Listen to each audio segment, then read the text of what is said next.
Welcome to Purple Haze this evening, and I've got a very special guest online from the Gold Coast this evening, starting from early 80s into the mid-80s and still rocking today. Cliff Hoad, Kings of the Sun, welcome to Purple Haze. Yeah, good day. How you going there, Mark? And Southern FM, I'm just back in the rock chair, mate, and just finished the new album and been overwhelmed by, the response it's got, and just so glad to hear people are out there still liking the old Aussie sound. And it is really old country pub, well, not country, it's Australian pub rock is the way I would explain it. The sort of bands that people of our era used to go and listen to in the 80s, where it was really good pub rock, and there was many, many venues around, not just up where you're living now on the Gold Coast, but of course down here in Melbourne and also in Sydney and around Australia, really good pub venues where you'd go and you'd listen to a rock band, pump out that really good classic rock. This album channels that.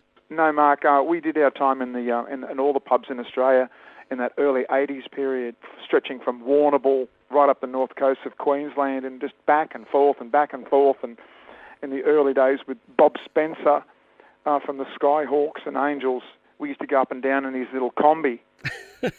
And just the miles that we did and playing gigs that in inland New South Wales and Victoria and places I'll probably never forget, and that's where you get your experience and the Australian sound comes from, because it's a vibe out there in this country that I don't think is anywhere else, and that's what gives us our sound, the open spaces and, as you said, the community of the pub and people having a good time on the weekend. And it's a rough, physically rough country, and the people, I won't say that we're rough, but and everyone likes to have a bit of a drink and a yahoo and kick their heels up, and that's where our sound come from. I wanted to capture that magic that I remember from all the early albums that I've loved, and I felt that something was missing, because there's so many good new bands around. But as I hear them, I can't, there's nothing that I can relate to, I suppose, in the sense that the times have changed so much, but everyone's sort of craving that feeling that used to be in the earlier music, and even kids, loving AC/DC and Rose Tattoo and discovering Buffalo and Russell Morris and all the older style rock bands. We're realising the legacy that's been left. It's so valuable to us, and at the time it was happening, no one really thought anything of it. But 20 years on, we're just starting to realise what we had. And what we can still have again. Really. Yeah, well, that's right, because bands like yours are recreating that sound and realising that there is a market niche there, exactly as you've said. Having a listen to this entire album, you seem to have made an art form of what I call an epic. There's quite a few songs here which are longer than 5 minutes. In fact, there's only about 3 songs on the whole album that are under 5 minutes. You've taken a lot of these songs and you've created epics. They go on for some of them 6-7 minutes. And they're that good that you don't even realise you've been listening for 6 or 7 minutes. We're so used to listening to singles that go for 3 or 4 minutes and think, that's it, I've had enough, that's all I really want to hear. But you've got some tracks on this album that go for ages, and one that first comes to mind, of course, is Rocktown, which goes for almost 7.5 minutes. And it's one of those songs that you listen to about halfway through, you think it's ending, and you give it another life, and it rocks on again. And I love the changes in tempo, and it's a great track, and we'll talk about that particular track first. How did that come about? Rocktown, well, I was fooling around with the riff and the chorus there for a while, just on acoustic guitar, and then I really wanted to try and write, in a sense, a rock epic, and I was going to write 3 different songs, and then I joined the whole 3 of them together. That's why it sounds like it does, which is quite perceptive of you, actually, to pick that up. Yeah, so it's actually 3 songs in one. It features, a little bit of a drum solo and the big guitar solo at the end, and it sort of takes you into a smoky room, and everyone likes that feeling that their town is Rocktown, Yes. And on the night of a good band, their town is Rocktown, and that's I always want to go to Rocktown. It's as simple as it is. It's a place that everyone fantasises about, rock, and that's what it sort of brought back. And so, but it had to be a pretty big statement. I couldn't just sort of make it 3 minutes long. Rock deserves a little more than that, and I hope me and the lads have captured that on that track. And we're going to kick off the show this evening with Kings of the Sun, Rocktown. As we said, this whole album is full of absolute rock anthems and epics. I can imagine a lot of these songs being played in stadiums, so I really hope that the album gets you guys back into that feel again of getting stadium rock. One that I believe would go great in a massive audience is the very first track on the album, which is Fire on the Mountain.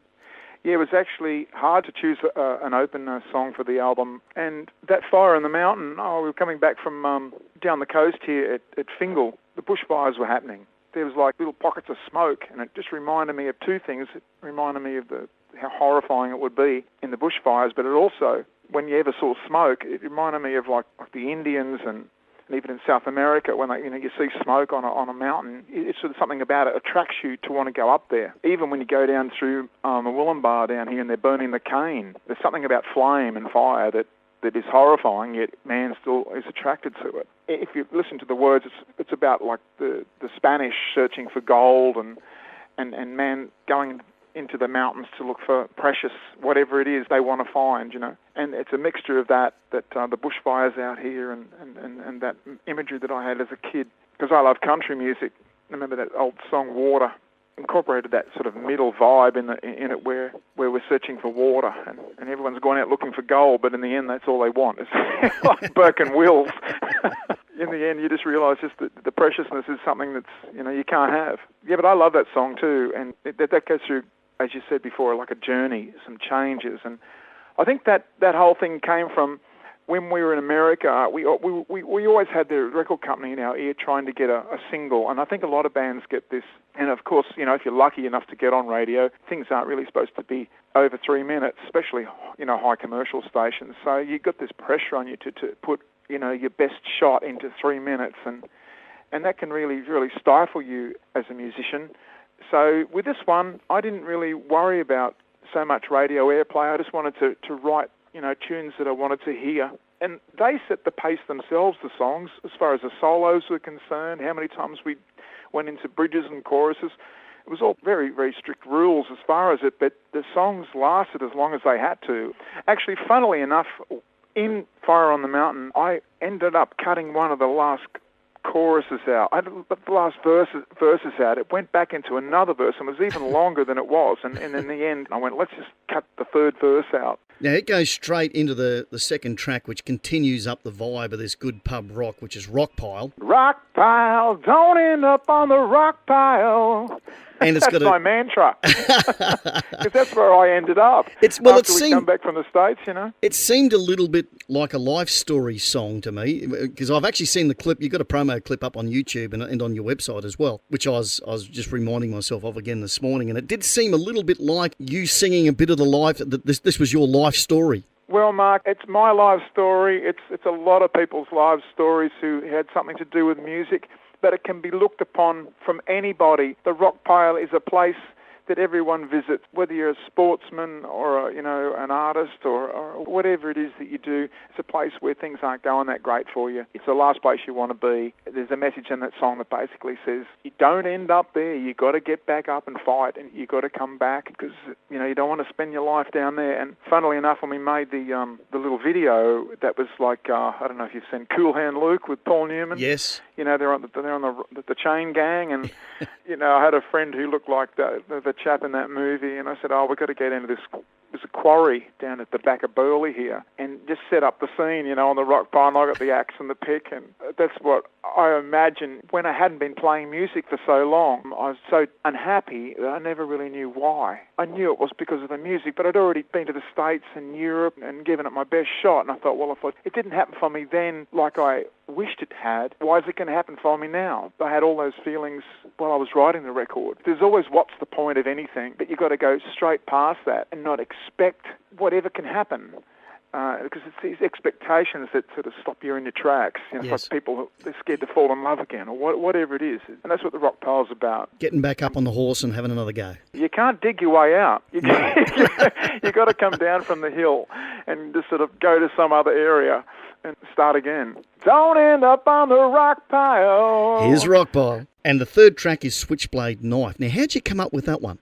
Switchblade Knife is about, I suppose, being in love and that person that you put all your belief system into and everything like that, or a best friend, a work companion, or someone, and you believe in that person, and they turn around and you get stabbed in the heart unexpectedly. And it's just about everyone has that happen to them. It starts off at school when you're best friends with someone, and then someone says or does something to you it's sort of unforgivable, and everyone experiences that pain. So basically, that's what that song's about, and that's in the sense of the song. It's about a guy who gets cut by a girl who's going out with another guy, and they try to do it. It's quite ghoulish, really. It's all fantasy, but the guy gets cut and he lives to tell the tale. They try to do away with him. That's what that's about. But it's about, once again, this recurrent theme through the whole album of picking yourself up and moving forward, because it's all you have, really. It's like what Winston Churchill says, when you're walking through hell, just keep on walking.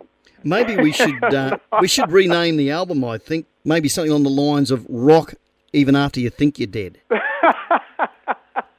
Maybe that could be the follow-up. Oh, my God, yeah. Good idea. Well, hey, just remember that's you heard it here first. Righto. Now, track number 5 on the album, Rock Till You Die. Now, when I downloaded the tracks and I listened to it, and I thought, wow, I sort of skipped through all the tracks just to get a bit of an idea of the vibe. And then I had to play this particular track, which is Geronimo. One of the things I found very interesting after doing a lot of research on you and the band is that a lot of your tracks seem to come to you in dreams. Yep. Well, that's how you write a lot of them. And Geronimo was one of those. It seems a bit odd that we've got an Aussie singing about Geronimo, but it was something that you've been able to... this is a person that you obviously looked up to or respected or whatever. Tell us a little bit about the writing process of this song and how it all came about. Oh, Mark, I'm glad you like that one, because that was the first song that I actually wrote for the record. And at that time, I was just learning how to play acoustic guitar, and I was just jangling away. That song took me so long to write, hey. The initial thing come from a dream. I didn't really do any history seeking about Geronimo himself. That's what made it all the more strange. It was almost as if at the time, whether it was from a child watching westerns or whatever, that I knew of him and his plight up in the mountains when he stayed up in the mountains with a band of men, and then he eventually had to give himself up over a period of 10 years. We had a song earlier with Kings of the Sun called Medicine Man, and my brother and I always loved the American Indian history of it all, and that came through unexpectedly, the Geronimo things. Funnily enough, when I wrote the song, I wrote it on acoustic guitar, and I put it up on YouTube. An Indian guy from North America, or even over the border in Canada, Paul Kelly, he wrote to me and he said that he'd shown it to Geronimo's great-granddaughter. Is that right? Yeah, this was before I'd made the record. And they were excited about it and couldn't believe that someone from over here was writing about stuff like that, because people within their own country, they don't really accept that, but someone from outside of the States, they sort of tend to accept it more. You know what I'm saying? Yes. I know Neil Young's written a few things over the years, so I thought that was sensational, and that gave me a great incentive to even start putting that song down when I heard that his great-granddaughter had heard it. I couldn't believe it in that bloodline, because the guy who sent it to her was an original Kings of the Sun fan from Canada, and he'd heard Medicine Man, which is a song off our very first album, and he was in tune with the band because of that one song dedicated to the Indians. So when he heard Geronimo, he went, God, I've got to get this to his great niece. You know, my love of westerns, and I love the country music, I love all that whole theme, and that's why I got the guns at the start, the Winchesters going off. And yes. Just setting the mood up before it starts. You look like you're having just a little bit too much fun in the forest you filmed that in too. That's amazing, that place. You'd think that we were up in the Rocky Mountains somewhere. It's just all pine trees. Yes. It's just down the back from where we live, the big lake. You look like you're just having a bit too much fun. Yeah. You might have been channeling the inner child, I think, Cliff. Certainly was. When I first heard If I Follow You Home, I thought, hello, this is a little bit like he's stalking someone. Tell us about this track. It's a great track. And I thought, hello, he's a stalker. Oh, God. No, I'm anything but that. I've never really been one to follow girls home and watch look at where they live or whatever. It's about a guy who, God help me, I've done this. He goes a bit wayward. He's with a girl and they don't get on, and then he goes a bit wayward and gets out on the town and runs around with his mates and parties and carries on, and then realises that what he had at home wasn't that bad. And he sort of goes back to her and says, will you take me back? If I follow you home, will you keep me? Yes. And in a sense, his insecurities of himself and his own demons are understood by this woman. And then she takes him in and he says, but if I do come back this condition, you won't lock me up like you did the last time. That's just self-explanatory sort of tune, but I wanted to just have a sing-along style chorus that I love sing-along style choruses that you can remember, and that's where I think that came from. I just come up with a catchy line. Years ago, I would never have sung that, or Jeff and I would never have written something that, but it just was such a great thing to say that it just sounded great, you know? Yeah. Now, we talked about the writing process just a little bit before, and how sometimes some things come to you in a dream or whatever, but what do you find easier or harder to do? Was this album hard to write? Was it a labour of love, or did some things come easy? Or I think pent-up frustrations of, 10 years of, well, it wasn't 10 years, because we were co-writing with my brother with a band called The Rich and Famous, so music was always there on the back burner. I've been drumming since I was 10. I just spent all that time as a musician, and I've had so much love of music for so many years, and then it's actually a lesson for all people who participate in music. I love my records and I love music consistently, but there's nothing more rewarding than actually writing something yourself and playing it and having other people like it. That's what was missing in my life. It's almost like if you play tennis, play tennis. It was like that, yeah. and I wasn't doing that. I was fooling around building cars and surfing and doing everything I shouldn't have been doing and avoiding the issue because there was so much disappointment in bands. That's why bands don't stay together. It is a bumpy road. It's an ideal place as far as the audience are concerned, but when you're in a room with 4 other guys and you're rehearsing and you're trapped there for hours and everyone's got their opinions, it's hard to hold all that together for any long period of time unless there's tons of money coming in. Yes. And even then, the thought of staying in a room with someone you can't stand, even if someone's putting up, $500,000 for a few gigs, you still can't do it. So like Pink Floyd and even Guns N' Roses, music's a funny thing. It captures a feeling in a moment, but, it can't capture it forever. But that's the beauty of a CD. When music is made at that point and it's captured, it lives forever. You may see that band down the track play that track 4 years later, and it might not even really sound as good as when you first heard it, A song that I'd imagine is a little bit close to your heart, which is a great track on the album we're talking about, Rock Till You Die, which is Never Too Late, subtitled For My Mother Judy. Never Too Late, that was written with my mum in mind, who, I'm the child of divorced parents coming from the 70s, everyone divorced in the 70s, and to see someone grow older and not find someone in their life but still hold out for thinking that someone's going to come along. It was a song that I wrote for her to never lose heart, that she'll find a life partner or love looks you up. It can't go looking for it, because when you go looking for it, it never comes. It knocks on your door. And that's what that song was for anybody who's ever just about felt like dying because they're on their own or they're never going to love again. I did write it for her, and because I know how much she wanted that. And what else can I say? But I think it's everybody feels like that at some point in their life, My wife would wholeheartedly agree, because that's her favourite track on the whole album, is that particular track. And it's only just occurred to me now while talking to you why she likes it so much. Her and I married only about 2 years ago, and she was 45, and it was the first time she'd been married, because she was holding out for the right person, and lo and behold, apparently I'm him. Mark, so she probably likes this because of that, and she probably realised subconsciously that's what the song's all about.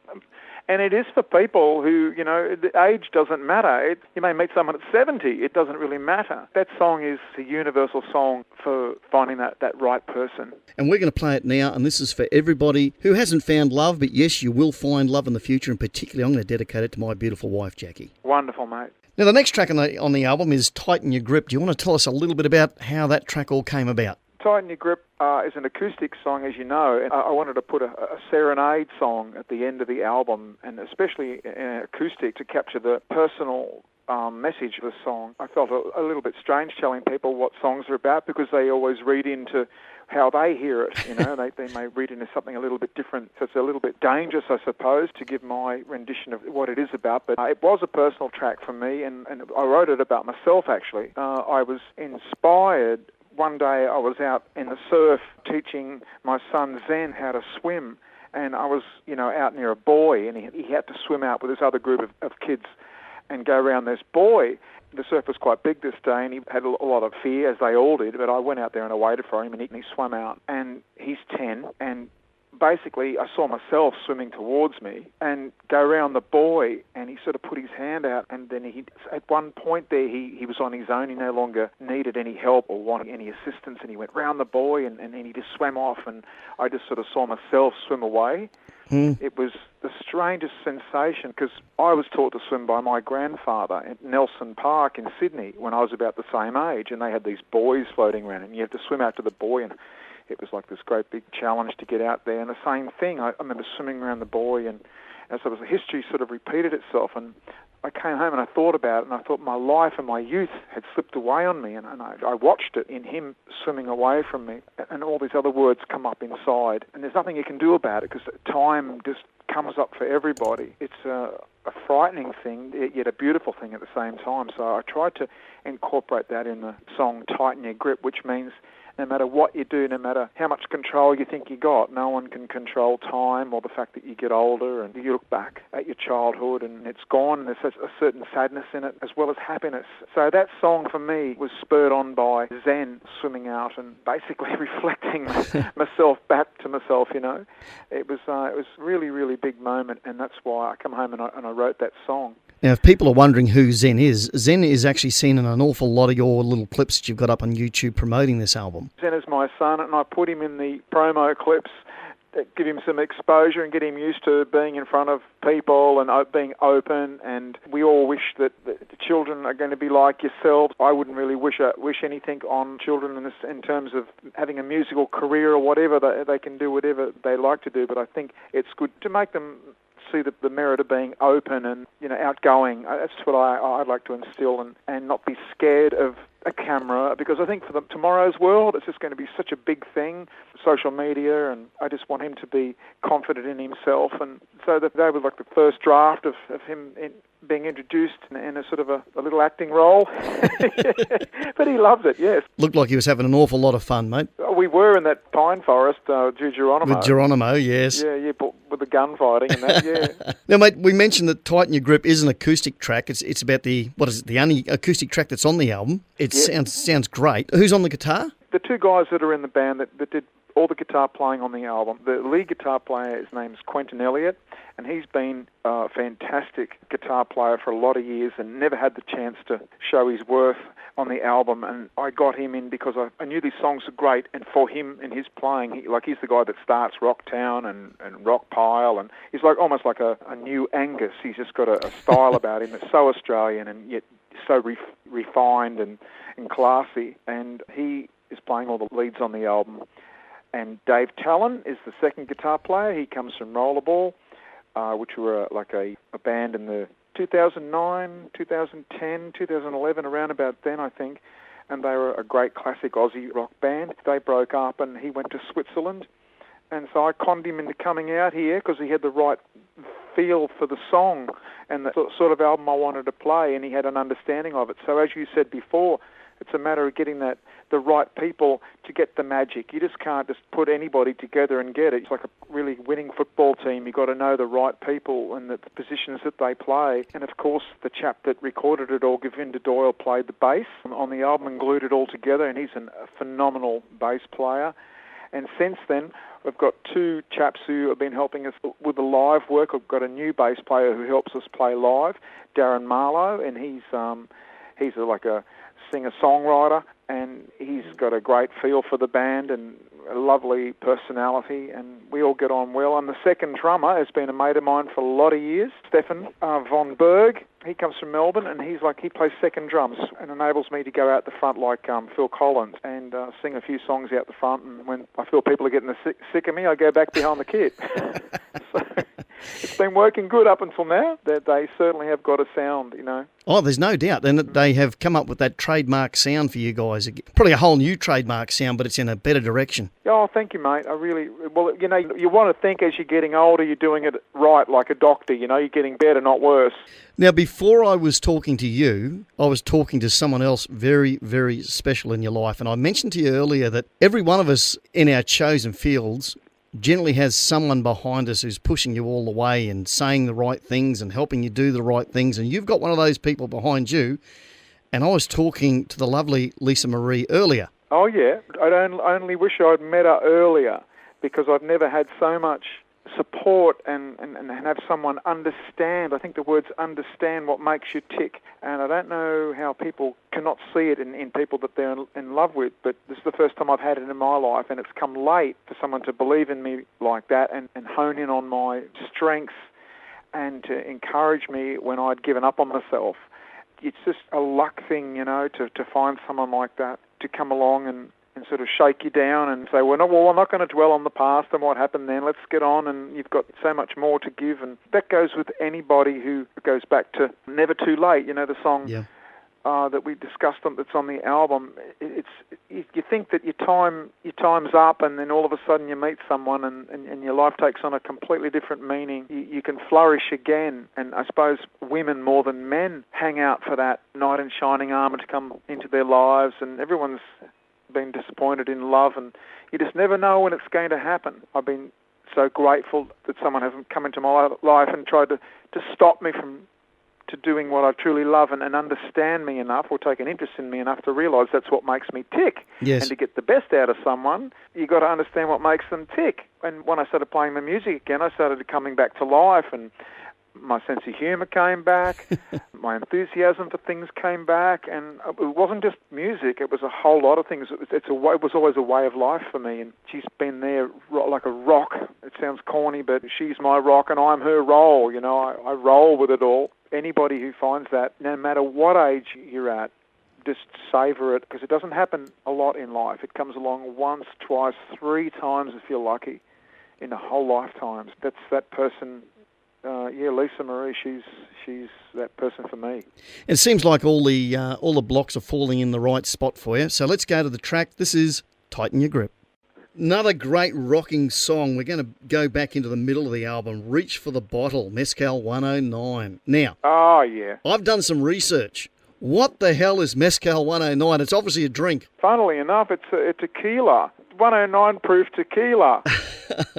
Do you have that? Deep in the heart of Mexico. Well, I saw it in a film clip. You were drinking a bottle of that. Might have even been Rocktown that you finish off on the beach. Is that That's Rocktown? right. Yeah. You finish up on the beach, and you've obviously had a big night out. You're in your Uggies. That's right.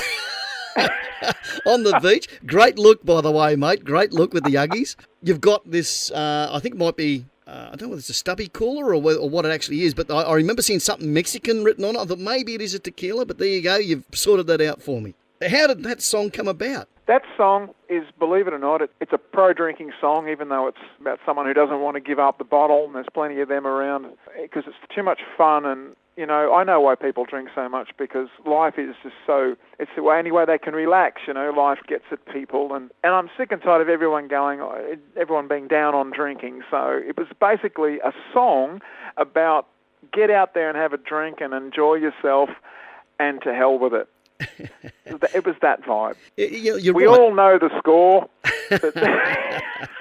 It's probably the song that's playing in every man cave around Australia right now.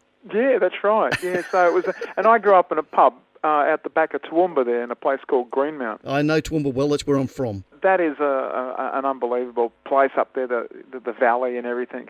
Dad owned a country pub, and so I got first-hand knowledge about drinking, and I used to clean the bar up every morning before school, and I watched excessive drinking, and I had an understanding. I don't actually drink that much. I might have a beer or two because I'm allergic to yeast, and it makes me really sick. So I've been protected by that all my life. But as I said to people, the sober life ain't nothing to brag about. Tequila doesn't have a lot of yeast. Well, I don't think it's a popular drink out here, but it certainly is when we were down in Mexico, and I think even Sammy Hagar, he's got a brand of tequila or something from Cabo Wabo down there. I don't know if it's beer or tequila. He's brought out a particular drink. I think he might have even sold the rights to it since, but it's a drink. And I thought, Mescal 109, that's one that slipped you by.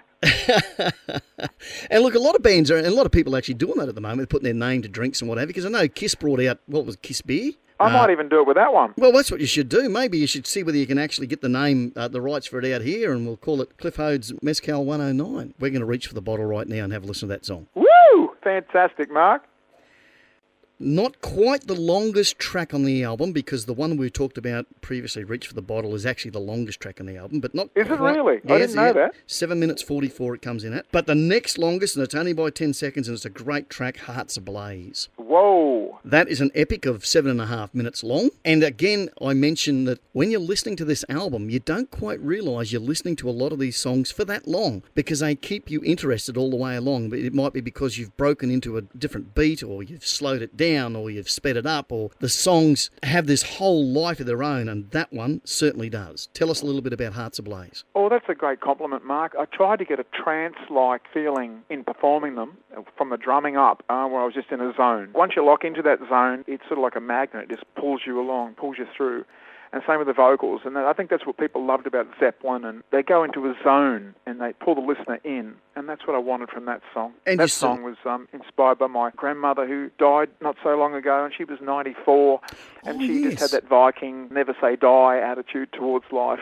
And this one was inspired by Viking. You mentioned it actually quite a bit in the track, and it's also on the promo clip that you can get off your website. Yeah, well, these guys get together, the Jar Yorth group up in Tambourine Mountain. I showed them the song and they wanted to do something with it, and they live it wholeheartedly. They pitch the tents and eat the food, and a friend of mine, Mark, he rings me up and says, the Viking show's on, Cliff, because I never remember.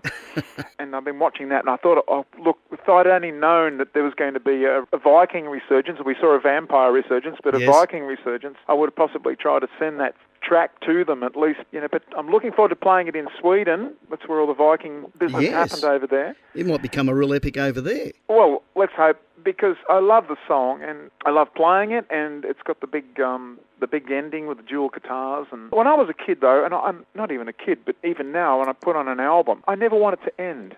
Like if it's a good record, I just want it to get ongoing. You can do what you want to do around the house or whatever, and you just put something on like that and it just carries you. And that's the whole feeling, as you said at the start of the interview tonight. I'm so glad you got that, because it's a hard thing to get. It's really a hard thing to get, because you can set your songs up and they've got a start and a middle and a finish, and a start and a middle and a finish, but it's what goes on in between that it either gets you or it doesn't. So many albums I've got too, and I've got about 2,000 albums, and there's 3 or 4 good tracks. Some songs start out great and then they die, and you wonder why they die, or people revere these, the greatest bands. They just have a mastery of putting these songs together and not having them fall away, and it's very hard to do without a producer. And I've been around great producers when the band was originally in America, and I learnt really quickly to cut to the quick with things that are going on for too long, and I just got a sixth sense of whether it's boring people or whether it's not enough or it's got to have a little bit more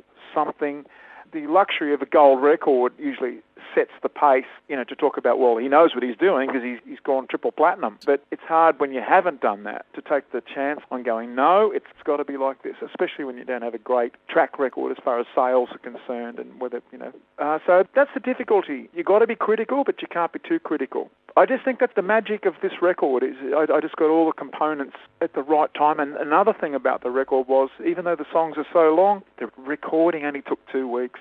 Is that right? We just got in there and rehearsed before we went to the recording. So when we went in, it was just straight through. Govinda Doyle, he's an incredible engineer and producer, and I knew the sounds we all wanted. We had our sounds down and we had the songs down as such. And he only had this certain period of time we could do it all, and it only took 2 weeks. All the early albums in the States, 6 weeks, 2 months. You procrastinate, you second-guess yourself, you worry. This being my first chance as a singer, I couldn't even bear to be in the studio for that long and hear myself back, because I probably would have cancelled it. It was like it made you bet at the races, and you do or die. That surprises me, your comment that it only took 2 weeks to get this album down. And okay, so that's all you had, so you had to do it. But there's 11 tracks on this album, so that equates almost to a track a day. That's epic proportions to get that sort of thing done. Well, I wasn't real popular because I was pushing it through.